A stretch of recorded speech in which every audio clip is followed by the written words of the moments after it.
Hello, class. Happy Thursday. I am sorry that I cannot physically be there with you today, but I am definitely with you in spirit. So hope you guys are having a good day. I am at the Westville Chamber of Commerce today.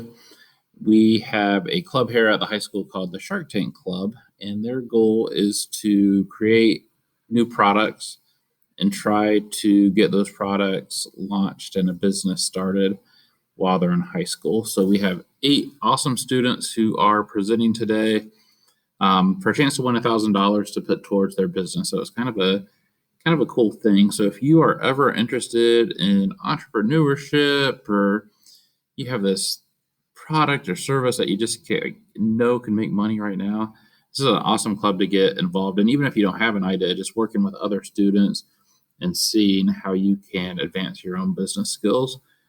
It's kind of a cool opportunity. So we'll talk more about that throughout the trimester. But if you're ever interested in anything like that, in innovation or entrepreneurship, talk to me and we'll get you involved, because it really is a good opportunity for students in the school.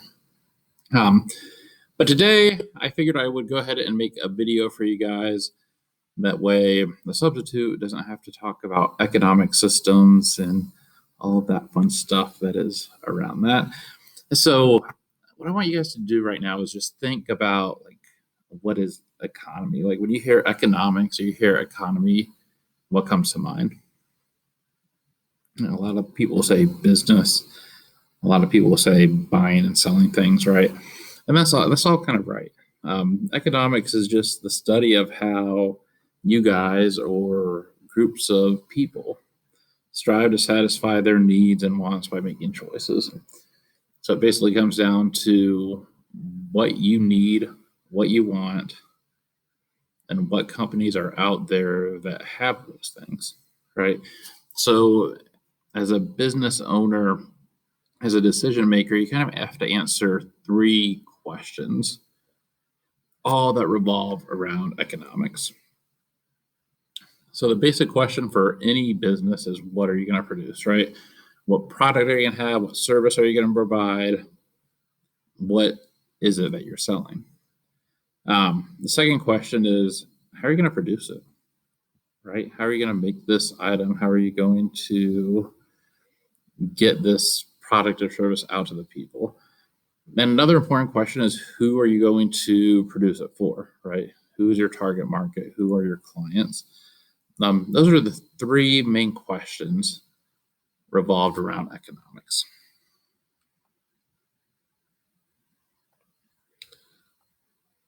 So economic systems, we kind of have a mixture of what different countries do.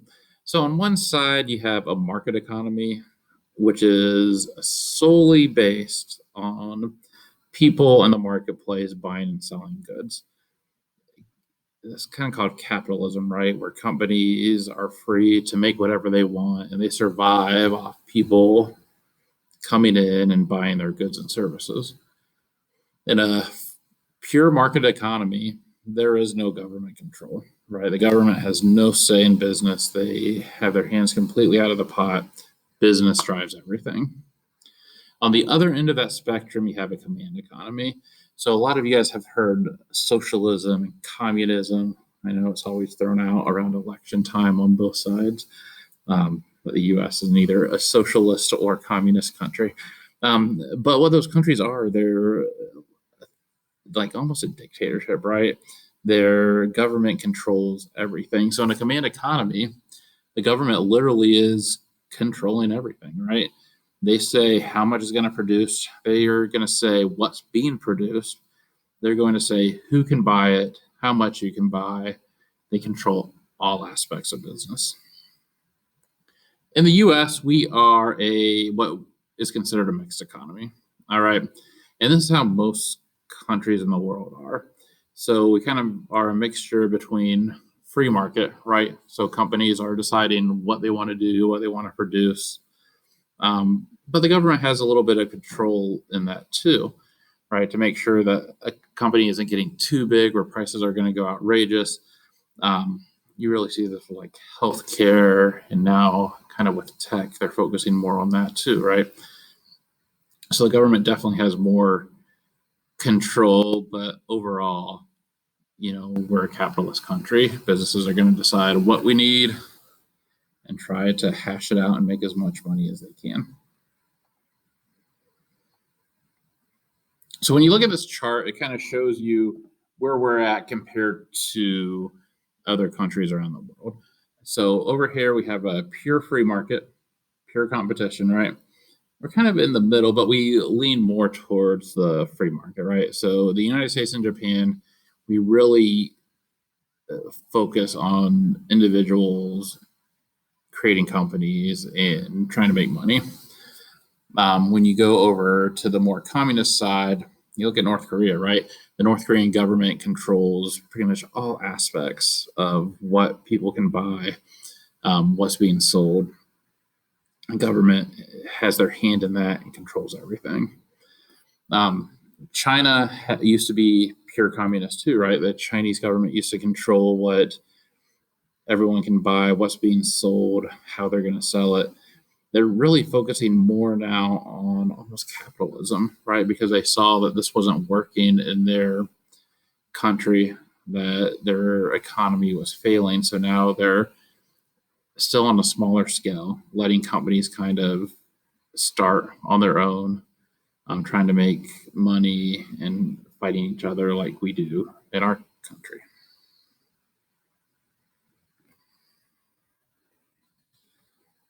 Here's a little video that explains more about mixed economies and why they're important for the success.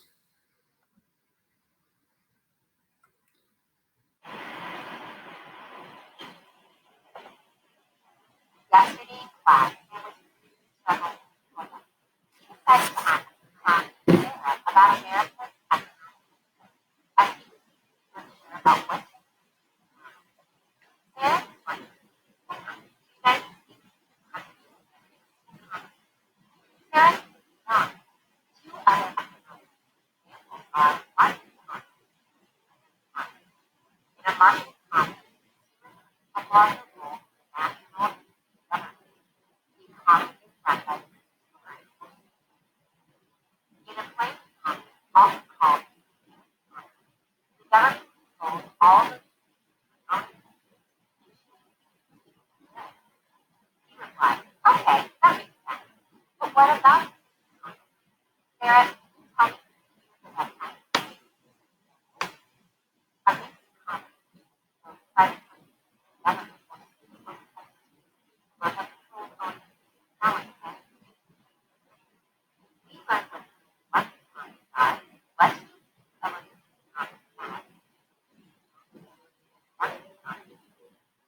One main characteristic of a mixed economy is function by private and government forces monopoly competition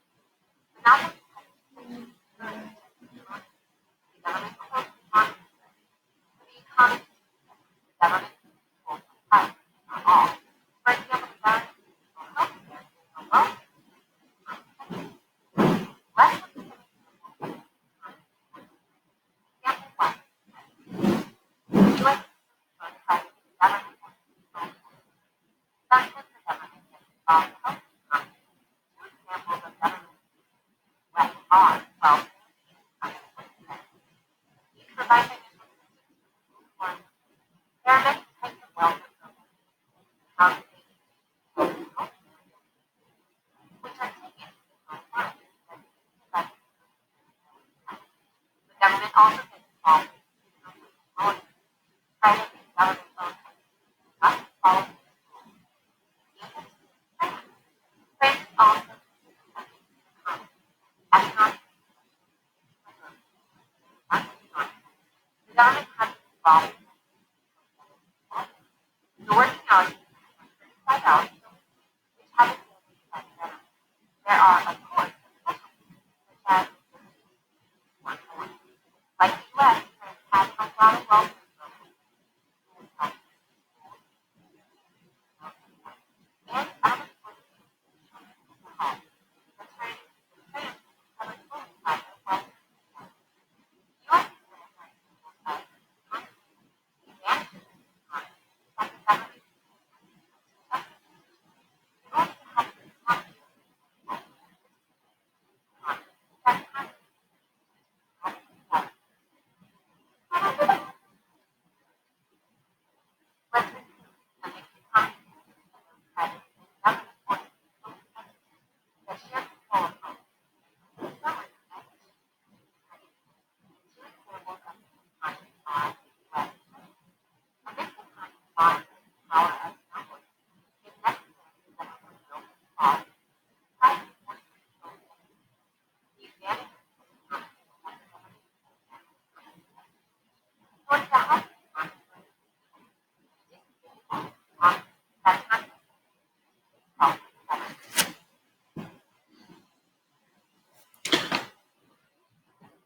right, so there you have it. So again, to recap, are mixed economies better than command economies? Definitely, right? Because it gives you as a person more control, but they're not giving, businesses so much control where it's going to hurt people who can't keep up, right? So we have welfare programs to help those who are struggling. We have unemployment for those who might have lost their jobs. Government is still involved in trying to even things out or keeping people safe while rewarding people who work hard and kind of get ahead. Last thing we'll look at for this is supply and demand. All right, so we're not going to go in a lot of detail, right? You're all going to have to take an econ class here at some point, and you will be able to dive into this more. But for intro to business, it's important to at least touch base, right? So supply and demand describes how price is formed in a market economy. And for us as business leaders, right, this is important. I mean, price is one of the foundations of business. We have to set a price to make money, but also not so high that it's going to turn people off, right? So we look at supply and demand. Supply is the number of things made available, right? So how many things are made and ready to go. Demand is the number of things customers want, right? So how much do customers want to buy? In a perfect world, they're going to meet at something called the equilibrium. The equilibrium is where the supply exactly meets the amount of demand there is for a product or service. Does this happen often? No, but your job as a business owner or as a marketer is try to get as close to that equilibrium as we can. All right. And again, I'm not going to go into a ton of detail on this. You guys all are going to have to take econ classes where you will spend a lot of time on this. But for the purpose of intro to business, just know the supply is the number of things made available. The demand is what people want. And equilibrium is if they meet perfectly in the middle.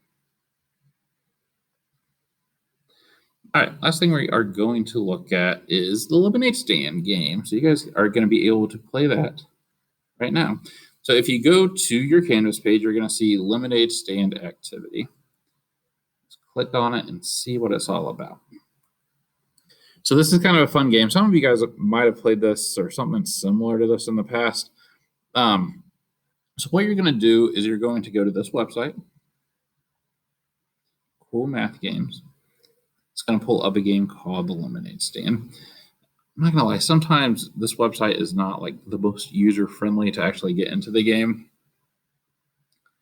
But if you scroll down, it's really confusing, I know, you're going to see something along the lines of this, all right? So there might be a thing ticking down, whatever, but you're going to hit continue to game. Once you continue to game, you're going to get a screen like this. You can read it. You're going to pick 14 days, 14. And then you're basically going to be on your own. So it's kind of trial and error. All right.